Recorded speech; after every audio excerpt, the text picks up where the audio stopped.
On the 23rd day of September, in the year 1855, outside Baton Rouge along the bend where Cypress knees punch through black water, a cracked bell hangs mute from a crossbar, its rope stiff with creosote, its clapper smeared by a thumbprint of animal tallow. Across the yard, the overseer's barracks sit low and rectangular, windows propped with splinters, roof shingles raised like scales against a breeze that smells of cane and river mud. Hours from dawn, the air already holds heat. Mosquitoes orbit the eaves. A barn cat threads between stacked harnesses, nostrils flaring at the sour drift of lamp oil. Cypress Grove runs on a schedule that calls itself order and pretends to be mercy. The big house faces the river, whitewashed, shuttered, built tall enough to look away from everything that sustains it.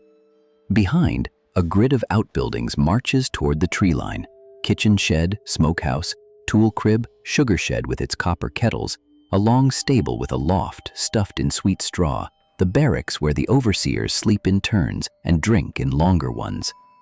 Beyond the yard, rows of cane cut the ground into green corridors. Past that, the cypress swamp wraps the plantation like a damp sleeve.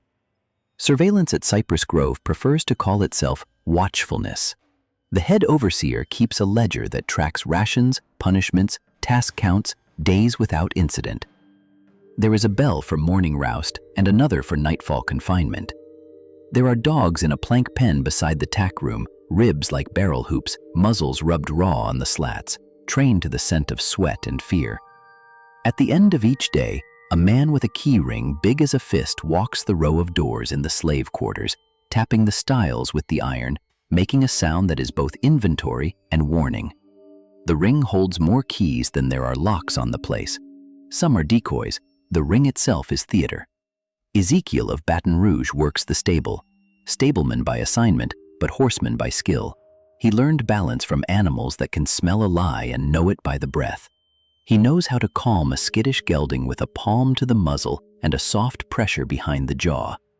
He can read a hoof's crescents for stone bruises, pluck a nail, trim a frog, dress a fetlock in lard and pine pitch. He knows saddles by their wear and reins by their oiled sound when they slide through a hand in the dark. He has rebuilt a girth strap with a feed sack and rawhide when the shop refused him leather.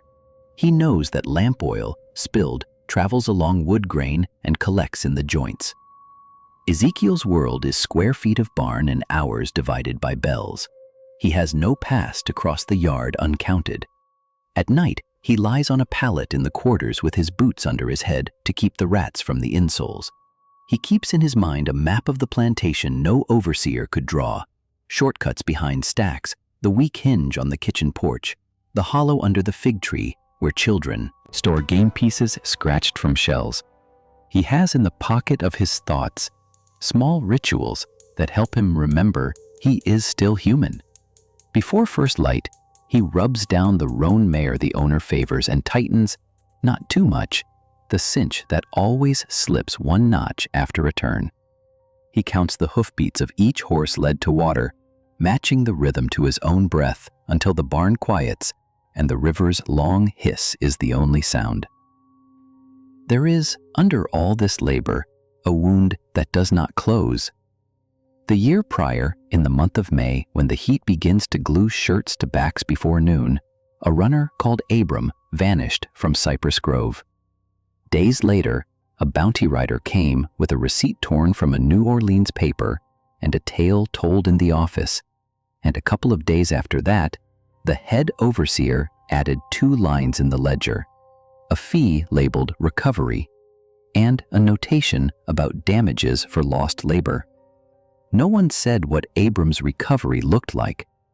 Ezekiel knew only that the dogs bayed late into that night for meat they could not reach, and the next morning a coil of rope lay under the oak, cut into a single length, as if to insist it had always been harmless.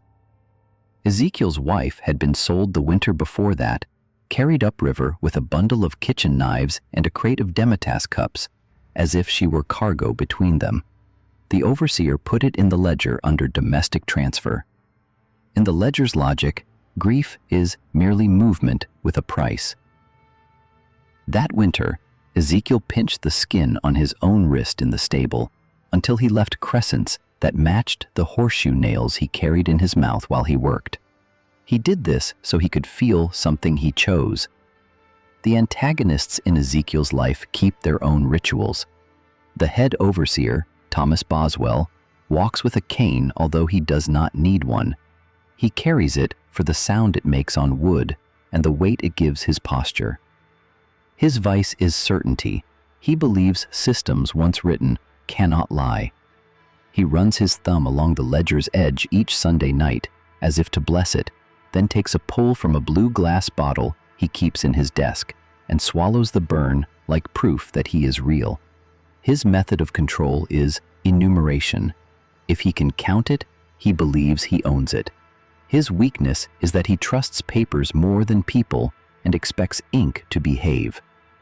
The younger overseer, Caleb Mott, keeps dice in his pocket and debt on his mind.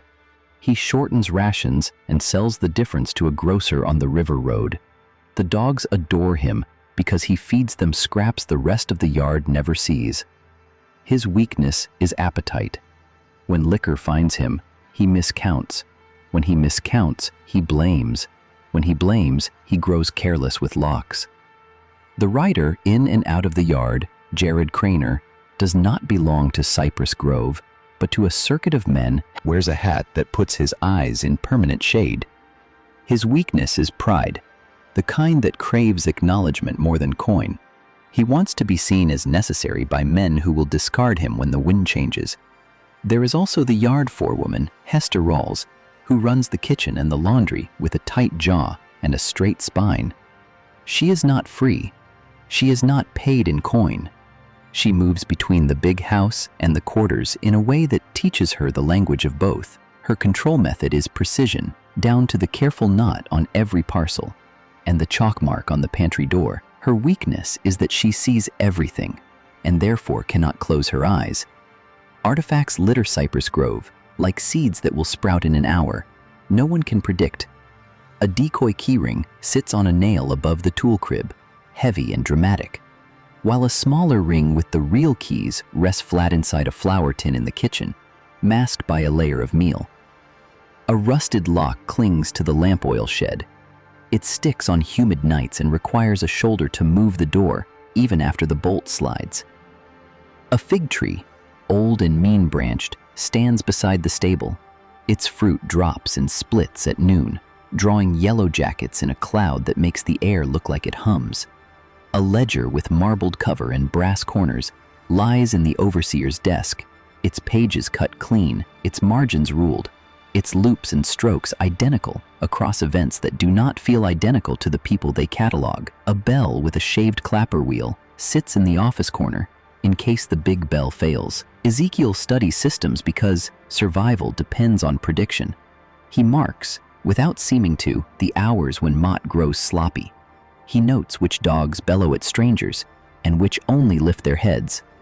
He watches Hester Rawls tuck the real keys flat beneath flour and then palms a spare sliver of tin to mirror the key's weight for future hands. He traces, with an awl used for punching harness holes, the grain of the stable walls where spilled lamp oil has darkened oak to a tide mark. He learns the wind that runs through the yard at first light. The river breath draws across the barracks roof, shingle by shingle, then slips down the long face of the sugar shed and pools against the stable door before sliding west. He tests this with soot lifted on a fingertip from the lantern glass and blown again, like smoke making practice maps. The harm that will become his motive sharpens with each ledger entry that converts people into lines. Ezekiel reads only a little, but he reads faces better than type. He sees Boswell's small smile when the columns balance. He sees Craner touch the brim of his hat with 2 fingers, as if the room owed him a salute. He sees Mott swallow when he thinks about what he can skim from the new arrival of lamp oil barrels. He sees the children of Cypress Grove memorize paths to the fig tree while avoiding the yard center because open space has a way of inviting attention. Ezekiel's wound is not only his wife's absence or Abram's disappearance. It is the plantation's arithmetic, which takes and calls the subtraction order. The unnatural witness that will matter later is a child. Esther Rawls's niece Dinah rises before first light to collect fallen figs to boil down for preserves. She is small and quick and learns from her aunt's shoulder that quiet work buys her rare invisibility. Dinah moves through the yard like a mouse, counting on adult eyes to look above her head. She knows the stable's door will stick if pulled wrong. She knows the dogs sleep heavy after midnight and then twitch in their straw when the river wind changes. She will, without permission or plan, see something that gleams in the last darkness before dawn and will not be able to keep it from her memory even if she wanted to. The plan that is not yet formed gathers from Ezekiel's competencies and the yard's physics. Fire eats uphill. Fire runs along oil the way water runs along ruts. A door that sticks can be persuaded to stick for others at a crucial moment if its hinge pins are filed to an angle and reset. A decoy ring can draw a hand's attention while the real key, flat and modest, sleeps under flour. A bell does not ring if its clapper is wedged, and a wedge can be cut from scrap wood and stained with kitchen grease to hide it in plain sight. A ledger burns faster at its edges where the paper is thinnest, and the brass corners heat last. If it were to be scorched but not consumed, the outside would char, while the inside, where ink dries thick, might catch the smoke and darken just shy of ash. The procedural flaw hiding already in the system is humidity.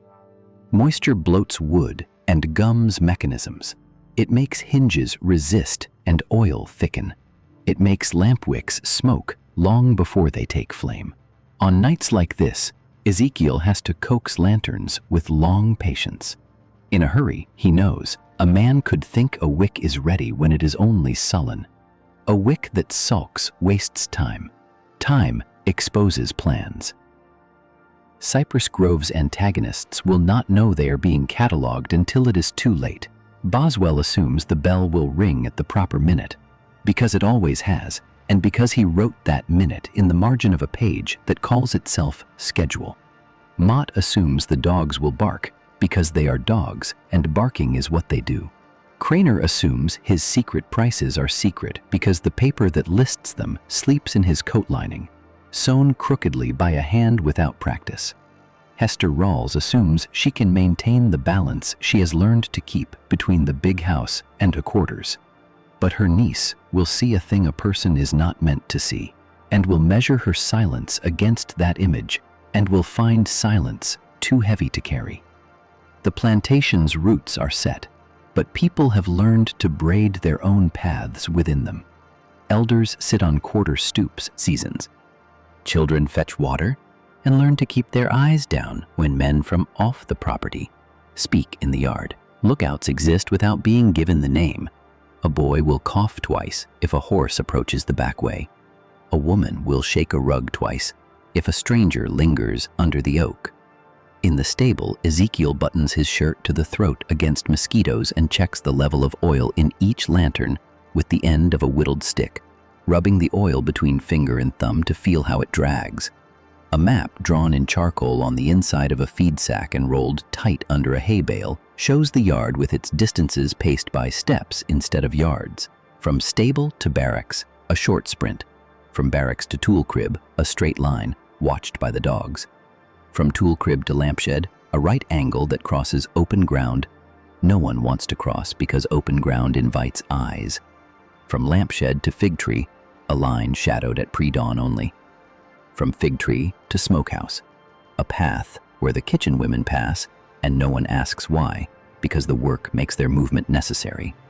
From smokehouse to the office where the ledger sleeps, a margin where authority lives and rarely glances outward.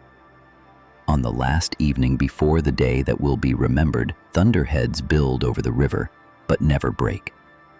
Heat presses down until people try to sleep by lying still as boards and breathing shallow. Somewhere before midnight, the wind turns and slips under the boards of the barracks like a polite intruder.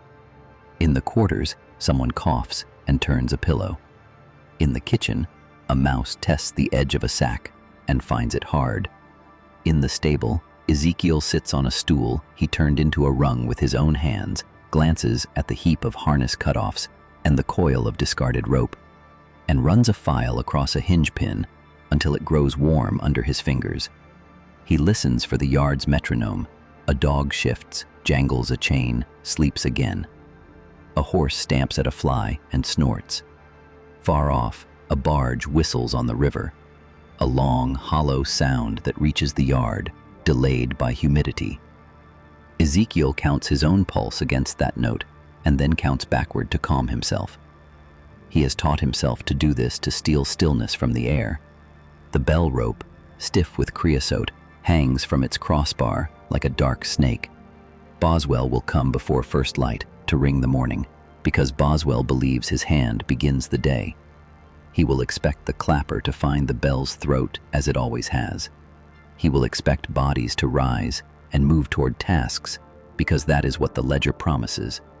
Between this expectation and what will transpire, there is a small wedge of time no one has measured yet. The yard holds its breath.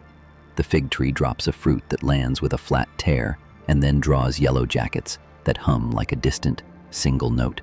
Dinah, small as a wren, wakes in her corner of Hester's pallet, tastes the grit of night air in her mouth. Before the sun touches the top of the sugar shed, Ezekiel sets the filed hinge pins not quite flush and nudges the stable door until it sticks in a way only he understands. He reaches into the trough where he keeps a rag soaked in lamp oil for cleaning leather and squeezes it until grease runs between his fingers and down his wrist in a thin thread. He wipes his hand on his pants and waits. A distant clap of thunder counts off the last interval before the yard changes. The clap rolls down the river bend and fades, then returns in a softer echo from some stand of trees on the far bank. Ezekiel looks toward the barracks and sees only darkness framed in dull, sleeping wood. Somewhere inside that rectangle are men who think the book that names them is shield and proof. Somewhere on a desk inside the office is a thing that calls itself record and believes the word makes it true. In the yard, tools sleep in their places. Keys sit in flour and on nails. A bell, its clapper wedged, waits to pretend it is broken. The plantation's heartbeat ticks toward first light, each sound a notch on a ratchet that will not turn back. The plan does not arrive as a revelation, but as a set of joined facts. Wind crosses the yard from river to shed before dawn. Lamp oil rides wood grain faster than water. Doors stick harder when heat and wet bloat the stiles. A bell will not carry if its clapper is bridled. Dogs can be made to choose meat over duty or scent over sound if the yard is salted with stronger smells. A ledger can be blackened to the edge of ash while the thickest ink swells and shows through like a bruise. Ezekiel counts these truths again with his pulse and finds steadiness in repetition. He begins where the plantation expects the day to begin. The bell's rope hangs stiff and tar black in the dark. Hours earlier, he wedged the clapper with a grease-dyed shim and thinned a knot at the rope's end so it will slip under a hard pull and drop 2 hand lengths, enough to spook the ringer into thinking the line has stretched. Boswell will come to pull it with the authority of a man who believes sound belongs to him. He will find silence. Silence will widen. Set piece 1, bell, dogs, keys, starts under the fig tree where the air smells tart and the ground is sugar slick from bursts of fruit. Ezekiel lifts a fallen fig, squeezes it to a paste, and smears it over the hinge pins at the stable door he filed down. The paste is not necessary for the door, it is necessary for the dogs. Fig sweets draw yellow jackets. Yellow jackets draw the dogs' noses. Noses drowned in sugar forget other, sharper signals. He crosses the yard low and quick, shoulders near the shadow line of the sugar shed. At the dog pen, he slides a sliver of smokehouse fat through the slats. The chain jangles once and stills under chewing. He rubs a little horse liniment along the pen's bottom board with 2 fingers, knowing it will blink their noses with heat and confusion. A few steps on, under kitchen eaves, his hand slips into the flour tin and finds the real keys, where Hester keeps them buried. The consequence is small and crucial. When the yard wakes to trouble, the first alarms will land like soft fists. The bell will not carry. The dogs will taste sugar and heat instead of anger. A hand will fumble in flour and bring up a blank. Delay swells like a bruise. He moves to the lamp oil shed. The rusted lock, as always, resists. Humidity gums its heart. Ezekiel presses shoulder to door and feels the bolt hesitate, then slide. Inside, the air is sour and metallic. Casks squat like dark animals on their sides. He takes a rag, already heavy with oil, knots it to a strap of harness scrap to make a tail, and soaks both until the drip along his wrist feels steady. He lifts a second rag, drier, to serve later where smoke must be coaxed and not flame. The file in his pocket touches the tin of the lamp chimney he carried from the stable. The sound is small and grinding and brings him to breath again. Set piece 2, barracks ignition, requires the yard's physics to obey. The wind rides the barracks roof shingle by shingle, then slips down the long sugar shed wall, then pools at the stable before sliding west. To put flame where it will run and not jump, he must start low along the barrack sill, feed the grain, and let the draft do labor. He keeps the oily strap in his left hand, like a poet keeps a line, draws it along the baseboards where lantern drips have already darkened the wood to a shadowed tide line. He works quickly, shoulders squared to the wall, knees bent, a posture trained by years of grooming skittish animals, steady, efficient, calming himself with motion. He leaves a sinuous trail that snakes across threshold joints and into dried mud prints. It looks like water in nightlight. Humidity tries to ruin the plan. The wick refuses him. He strikes a spark with flint into the lamp chimney, and it sulks, curling smoke that hangs heavy and mean in the damp air. The delay costs heartbeats he cannot afford. He cups the chimney mouth with his palm to draw a slight draft, then feeds the dry rag to the glass throat and turns the screw until a hard-edged, blue-fanged flame rises. He lowers the flame to the oil-dark sill. It recoils, then licks. For a breath it seems to wander, bored. Then the grain remembers what it is. Fire runs thin along the seam, then splits around a knot, then rejoins and thickens. He steps back to avoid sucking the flame with his own movement. He plants the lamp chimney inverted over a second soaked crease to prime it. When the fire reaches the first corner, wind takes its shoulder and turns it upward. Ezekiel is already gone, ghosting low, leaving behind an idea that mimics dawn. Inside the barracks, men lie in a row of narrow beds and breathe night air that soon tastes wrong. Smoke moves under plank and along joist. The bell does not ring. A dog rakes claws along a board and then wheezes confused. The first cough is human. It hits the room like a guttered candle. A second cough answers. By the time the first body tilts up on an elbow, heat has folded against the door. The hinges groan. The door's edge sticks hard into its frame.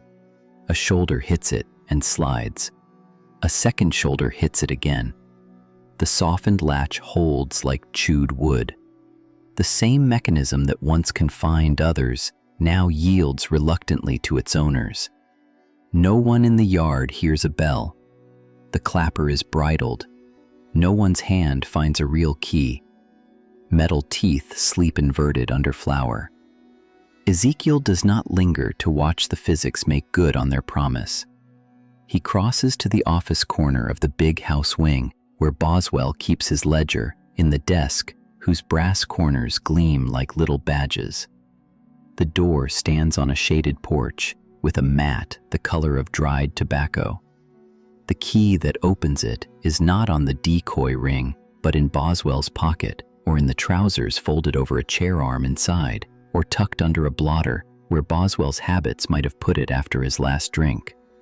Ezekiel wastes no time on a lock he cannot pick. He goes around, not through. The window's hasp is loose from years of being forced in summer for air. He slides a thin blade under the sash, raises it a palm's width, then two. Humidity helps him now by making the wood compliant. He slips in sideways, careful not to scrape boot on sill. Set piece 3, ledger and smoke, must strike the bound, cold heart of the place. The marbled book lies where he has seen it before, left of a blue glass bottle, right of a bell spare and useless. Ezekiel opens to the pages where columns run neat as rails. Dates, head counts, rations, punishments, bonus credits for recoveries. The lines that name men like Abram are slender as slashes and carry prices as if those prices were rain measurements. He takes the dryer rag and the lamp chimney, now bright and steady, and breathes into the chimney mouth to push heat along the glass. He lowers the chimney to the book's edge and waits until paper warps in a slow sigh. Smoke lifts, pale and bitter. The outer leaves singe. Ink darkens and swells, line strokes widening like veins under fevered skin. He turns the book once, then again, a quarter circle each move, avoiding flame that would erase. He wants names to survive the scorch. He wants the column that lists the bounty riders to blacken just enough to be half without, so that any foot crossing will see and smell it. He leaves Boswell's small spare bell on top, its clapper silenced by his earlier wedge. The object that has believed itself to be order now carries the stain of what it ordered. Across the yard, sound changes. Fire takes the barracks roof in a low roll, like a kettle beginning to speak. Flame crawls under shingles and flares at the seam where two boards meet. The first pane shatters outward, and a sheet of heat stands in the window like a living thing forced into daylight. The dogs choose panic as the fat is gone. They scream at the bright. The bell rope is pulled hard by a hand that cannot stand silence any longer. The knot slips. The rope drops. The sound that should rule the yard does not come. Community logistics answer where instruments fail. A boy coughs twice from the quarter stoop near the smokehouse, a signal to elders that something basic is wrong. Hester Rawls steps through her doorway and reads the yard in a breath. The bell's mute line, the barracks glow, the child Dinah's absence from the pallet. She does not move toward the fire. She hard turns toward the kitchen and plunges both arms into the flour tin until the real keys clink. She finds them by feel, teeth cutting her thumb. She runs toward the office first, not the barracks, because she has lived long enough to know where blame is tallied. She sees the ledger on the threshold, smoldered and smelling like a house that nearly died. The bell resting on it looks like a shorn crown. She does not touch either. She pivots to the yard again and yells without words to the women in the smokehouse to bring wet sacks, to the men near the pump to draw, to the children to stay under eaves. Set piece 4, the yard's misdirection and tack, unfolds while heat builds. Ezekiel cuts through the stable like a shadow returning to its origin. He unstrings 2 girths with a swift, practiced pull and adds a half twist that will tighten falsely and then fail under stress. He checks the roan's cinch and gives it 1 notch more than his usual so that the owner's mount will not balk early.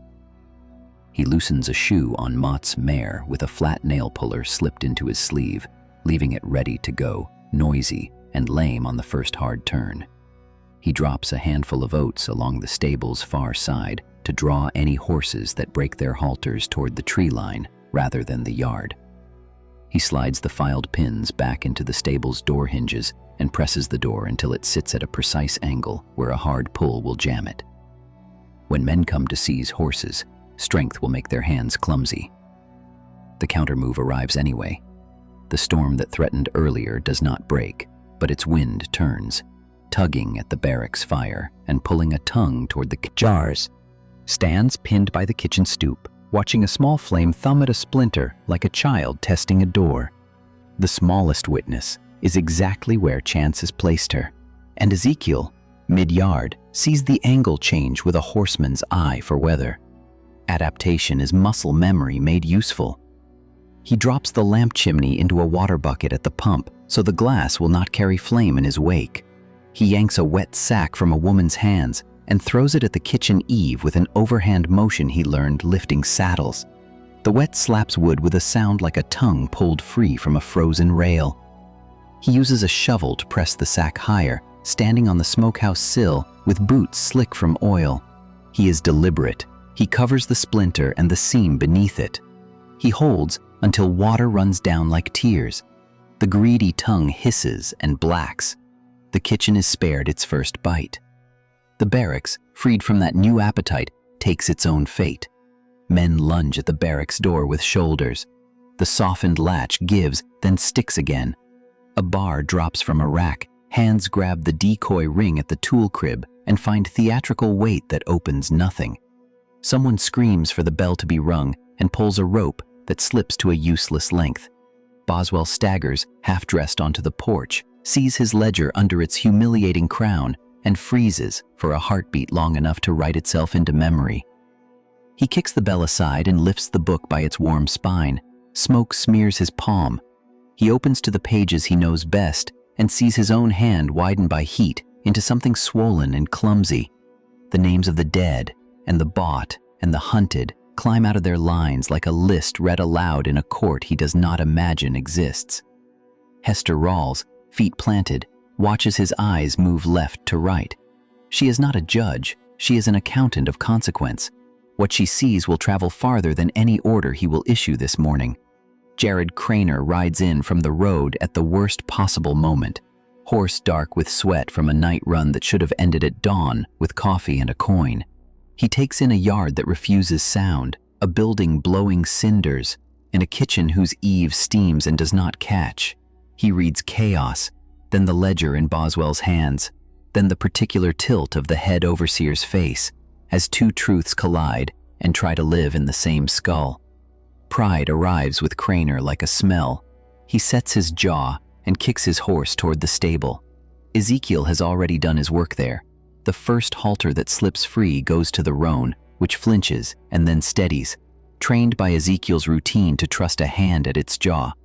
The second halter lands on Mott's mare, whose loosened shoe waits like a coin on a table. Set piece 5. Escape corridor. Swamp line. Unspools in plain sight because good exits are designed into ordinary spaces. Ezekiel moves along the fig tree's shadow, past the fallen fruit whose skins glisten like wet leather. He takes the narrow line between smokehouse and stable where kitchen women's footpaths hide him in work logic. He does not run. Running draws eyes. He carries the flat key that opens the back gate between tool crib and cane row, a key he traced and cut weeks earlier from a scrap of tin to serve as a shim, thin enough to slide and catch the latch tongue. His shoulders stay loose. His breath stays measured in hoofbeat counts. A boy on a stoop coughs twice, then once, the pattern for safe passage altered to warn him of Craner's angle. Ezekiel changes course by 3 steps, as if an afterthought took him. Behind him, consequence climbs. The barracks roof caves at a corner and throws sparks that die midair in the thick humidity. Inside the room, the arrangement of bodies will later tell exactly how men move when a door delays them and smoke writes shorter sentences in their lungs. No one needs to see that now. What matters in this moment is the yard's learning. The bell can be silenced. The dogs can be fooled. The office can be entered without permission. The ledger can speak back through its own wounds. Hester Rawls lifts her chin. She takes the wet sack from Ezekiel's hand without touching his skin and slaps it again to kill a last weak finger of flame under the kitchen eave. She does not look at him, not because she will not, but because looking is a language the yard does not need right now. Craner leans his weight and finds consequence waiting in his tack. The half-twisted girth tightens and then slips a notch with a sharp sound like a cough. The horse short steps, emptying its belly against the squeeze, and the saddle rolls half a hand's breadth. Craner drags it back with a curse he keeps behind his teeth and kicks again. Mott, white-faced, hauls at his mare's reins, and the loosened shoe clacks against a stone in the yard and skews, making the horse jerk her head and dance sideways, striking sparks that die in damp. Boswell stands on the porch with a book that is now evidence, now threat, now mirror. He will soon hammer words into orders. He will soon rename things to sun-bleach his own handwriting. He will do it with the smell of singed paper in his hair. Dinah, the witness the plan never accounted for, steps backward until her shoulders touch Hester's skirt. She looks at the ledger as if it were a creature that survived its own burning. The jar she was meant to fill will stay empty this morning. She will carry a different thing, a picture of a book smoking on a threshold, while the bell meant to rule it lay on top like a silenced mouth. She is small, but memory in children travels without feet. Ezekiel reaches the back gate. The tin shim slides under the latch tongue and finds a purchase, because tin has a way of pretending to be what it is not. He lifts. The gate coughs, once in its hinge. He steps through into the cane's first corridor, where green walls close behind him and swallow sound. Toward the cypress stand, because the swamp refuses horses and hands back only those who understand its grammar. He has walked it in darkness. He can walk it now with smoke pulling at his hair. He leaves behind a yard where cause has met effect and refuses to let go. The irreversible moment arrives not as a single crack, but as a braid. The barracks is fully taken. Its joists speak in exhausted pops. The ledger's char is discovered and read. A network of bounties that pretended to be rumor steps into daylight under the overseer's own script. The gate has opened and closed. A path into the cypress breath has been chosen. 3 lines tighten together until nothing on the plantation can loosen them. The bell, finally freed by a frantic hand too late to matter, gives a strangled note that means only this: the day has begun, and nothing inside it can be put back where it was.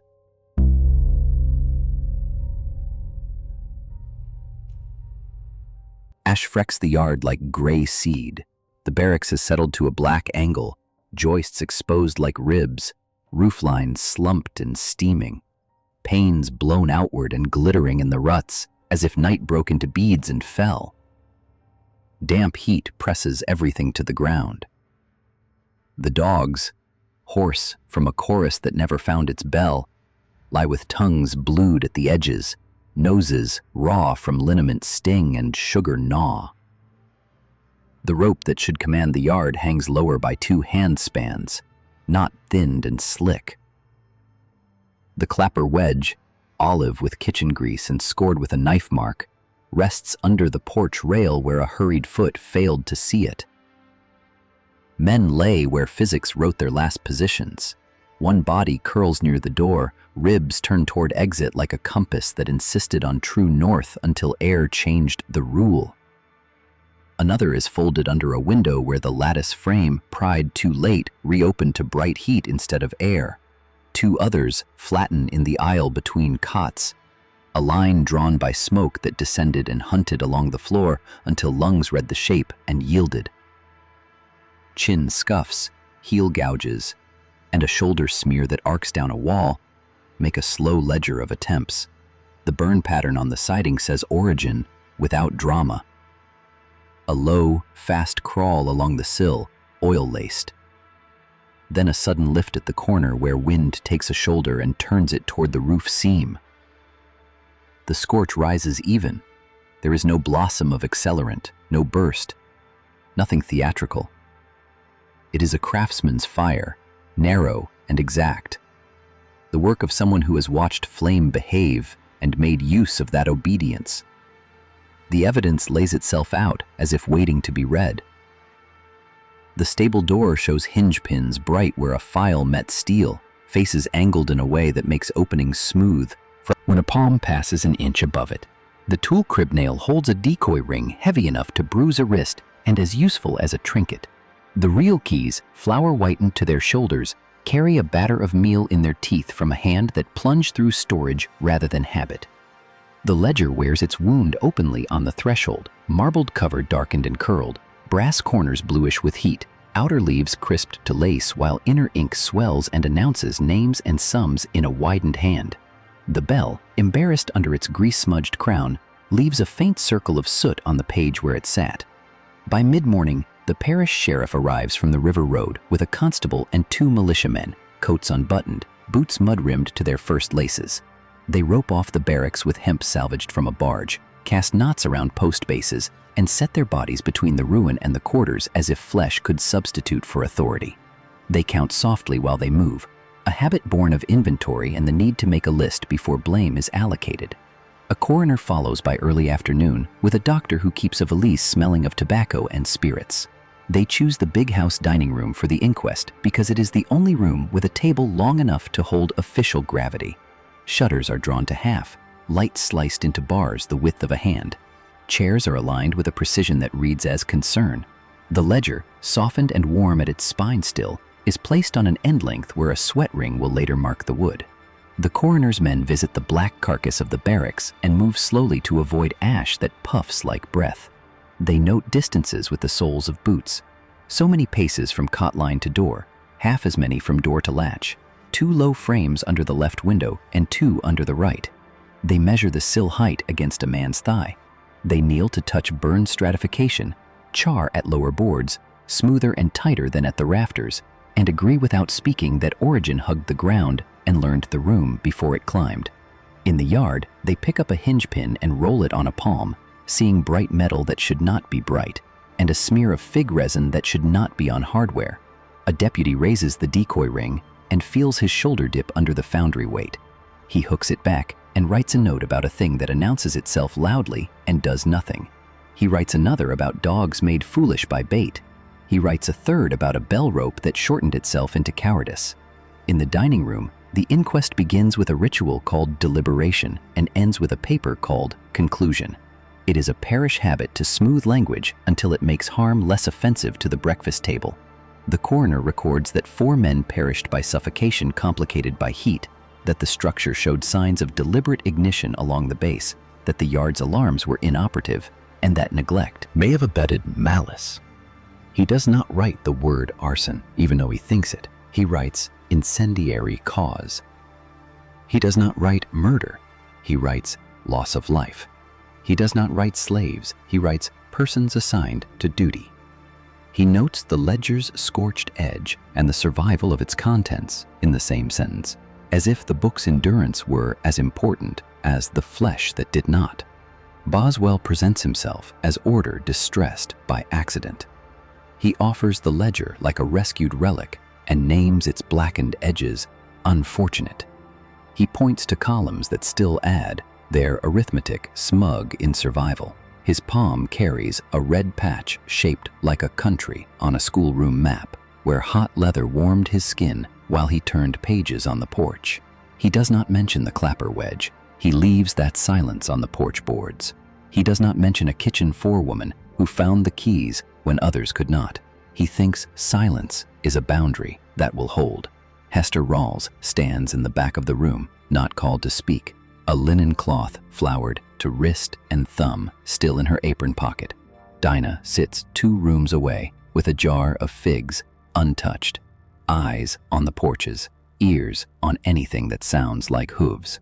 When the coroner breaks for water, the sheriff flips the ledger near the middle and studies a page where loops mark payments to a rider identified by initials and a hatched circle that serves as a private symbol for a crossroads store. He knows the circuit by other reports.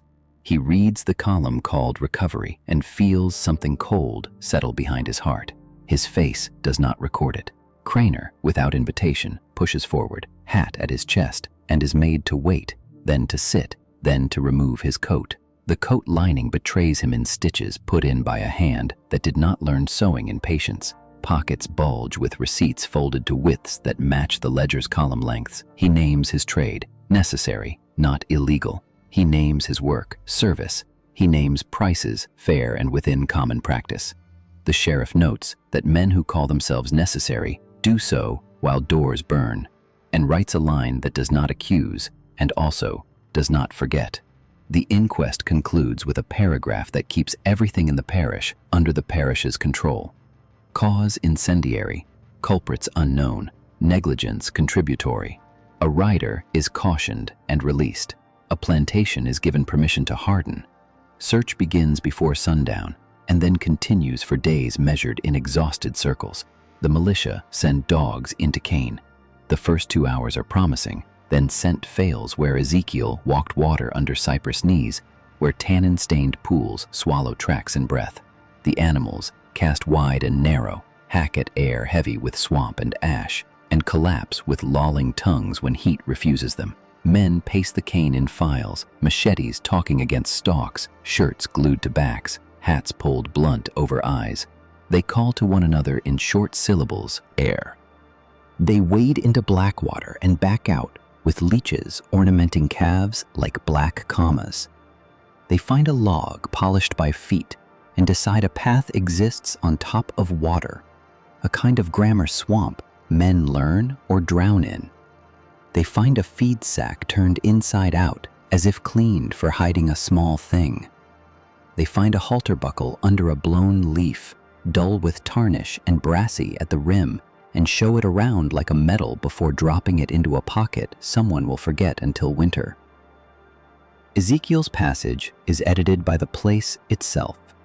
He uses what he learned of animals to move against the wind and with the slow water, placing feet on deadfall instead of mud, scraping moss from bark with nails to test for grip, pausing while a night heron ratchets a throat sound that carries along channels where human voices will not. He keeps horse liniment on his wrists until it abandons him to his own smell, and then rubs crushed fig leaves into his hair to recapture confusion.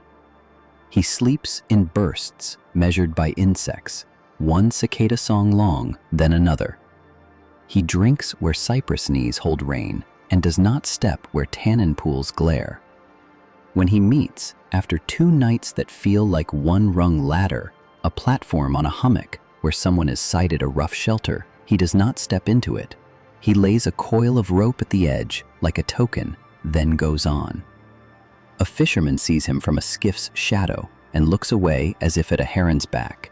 And this is all the involvement he allows himself, because survival is a craft with narrow margins. The institutional impulse to make examples ripens at Cypress Grove with the speed of fig rots. Boswell writes new rules in a careful hand that rests on blotter paper. Locks are replaced with heavier iron, whose teeth cannot be traced by tin. Belts and girdles on saddles are cut down and restitched under supervision. The kitchen pantry is kept locked between every meal. Flour tins are counted like coins and stacked by height and date, like the books in the big house. The bell rope is replaced with a new line tarred black and wound 3 times around the crossbar, a knot sailors call faithful, and the bell is tested every hour on the hour for a week so that sound can be made to behave again. Mott is demoted to yard steward, a title that means less and hurts more. He limps for a while from a fall he took when his mare's shoe betrayed him and tells himself the limp is righteous. Hester Rawls receives a new list of inventory that includes the keys as objects, named and counted each morning and each night. She keeps them under a crock and measures them with her eyes, as if length could shrink under malice. The press in Baton Rouge notes the event in a column the width of a hand thereabouts, midway down a page, that also announces a steamboat's safe arrival and a sermon schedule. It calls the fire unfortunate and rash, named Cypress Grove. It does not print the list of bounties. It refers to it as routine accounting. It refers to the rider as a party known to authorities. It does not name the kitchen forewoman. It does not name the child. It draws the yard smaller than it was, and then folds the paper in half for distribution at river landings. Within the quarters and along the riverbank, the story travels in a different format. A work song alters itself by a line that mentions a book that would not die, then drops the line when strangers pass. A superstition appears that says a bell refuses to ring if a kitchen hand has greased a hinge with fig that morning. Mothers warn children away from the dog pen because yellow jackets live in sugar and sugar lives in proof. Old men shuffle to the edge of the cypress and spit into water to taste tannin and decide whether the swamp will hide a man that day or expose him. Dinah keeps a jar by her pallet with one perfect fig inside that never becomes preserves. She will not eat it because the night in which it belonged never finished folding itself. By the third day, a posse returns, thinned by exhaustion and bites, carrying leech marks like tired jewelry. They report distances walked and channels crossed, and the particular silence that rose at dusk on the second night, when a heron shadowed them, and each leaf they touched seemed already to have been turned by another hand. They found no man whom they could name Ezekiel. They found a stump with a muddy top that could have been a seat, or could have been nothing.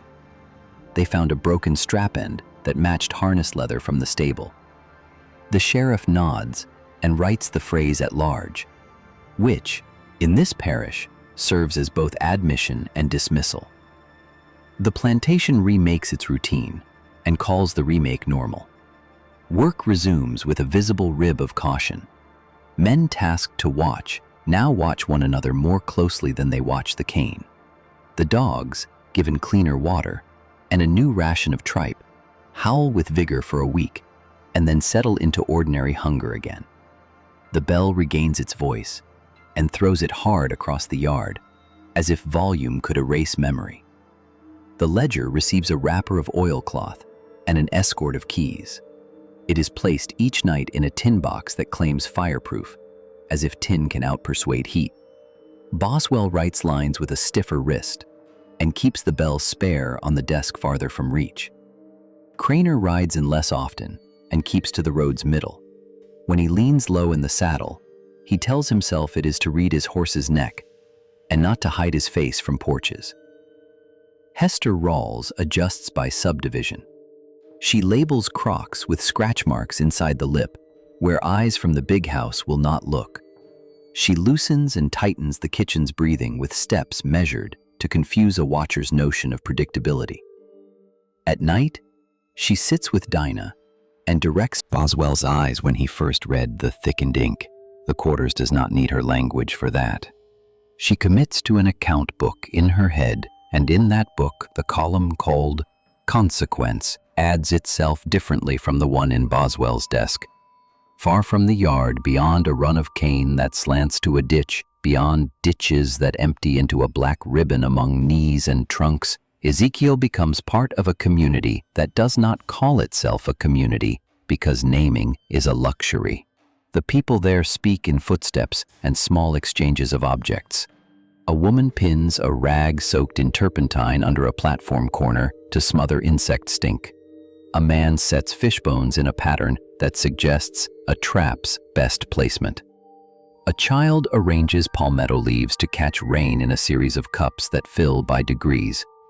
No one asks why he came. His scars and the careful way he handles rope say more than any story. He offers skill. He trims a foot that grew a split in wet months. He weaves a halter from vine and bark that rides low and does not chafe. He records routes with a stick in mud and erases them with the same stick. He breathes when the swamp breathes. Sometimes, at night, a sound arrives from far up the river, a thin bell tone stretched by distance into something like a held note. It finds him where he lies, and he answers it with the steadiness he taught himself in the stable, counting it down until sleep takes the count for him. Repercussions move outward through law, the way heat moves through paper, unevenly and with a reluctance to admit any change. Nearby plantations adopt the Cypress Grove adjustments and call them improvements. Keys settle into flour tins across parishes and then are removed and placed under crock lids when cooks complain about grit in batter. Bells are tested at intervals and notes about testing line margins of ledgers with the firmness of men who believe procedure makes justice. Riders like Craner become more discreet which is different from becoming fewer. A county judge remarks in private that certain payments should be recorded in less explicit language, and clerks learn new euphemisms to hide old practices. The press prints an admonition that owners must see to the care of their instruments, by which it means buildings and men in the same sentence, and the sentence ends with a period that is meant to sound like closure. Memory writes itself a different way. The Quarters remembers the morning when the bell failed and the book lived. People there time their steps by insect choruses rather than iron strikes for a while, as if trusting something older makes the ground less likely to tilt. A woman scolds a boy for kicking fallen figs because yellow jackets carry a fence on their bodies. Men talk about door hinges as if door hinges were weather and could be predicted. Boys learn to roll tin into a tongue that can talk to a latch and then forget that someone had to teach them, because the act becomes folded into skill, and skill becomes survival. Years run forward. The black scar where the barracks stood grows a thatch of opportunist grass, and then kitchen scraps seed squash vines that creep over it and set pale blossoms shaped like secrets you must open softly. Boswell adds pages to his ledger until its thickness changes the way it falls open, and then he starts a new one and writes the old one's closing as testimony of orderly management. Dinah learns to make preserves on a different stove and keeps the first jar of each season aside until its sugar crystals grow like frost on the glass, then gives it to someone who knows how to accept a gift without asking why. On an autumn morning, years after smoke made dawn early, a visitor from a county office stops by Cypress Grove to inventory improvements. He asks to hear the bell. The line has been retarred, and the knot resembles a sailor's book illustration. Boswell, older now, puts his hand to the rope and pulls with the confidence of a man who rehearses the same gesture because it keeps the world in place. The bell answers with authority, voice round and carrying, but in the first half breath of that first ring, there is a hitch, a catch in the metal throat so small that only someone who once pressed a wedge into a clapper would notice. The note clears and goes on. Yellow jackets flash above the fig leaves and then settle. The ledger sits in its tin case inside, oilcloth wrapper clean, corners cool. The rope swings like a dark pendulum under the crossbar. For a long beat between strike and echo, the yard holds still in a complicated silence that contains both what the plantation believes about itself and what the people who keep it running have always known. Then sound spreads toward the cypress, thinned by distance into a straight, unwavering line, and the day begins.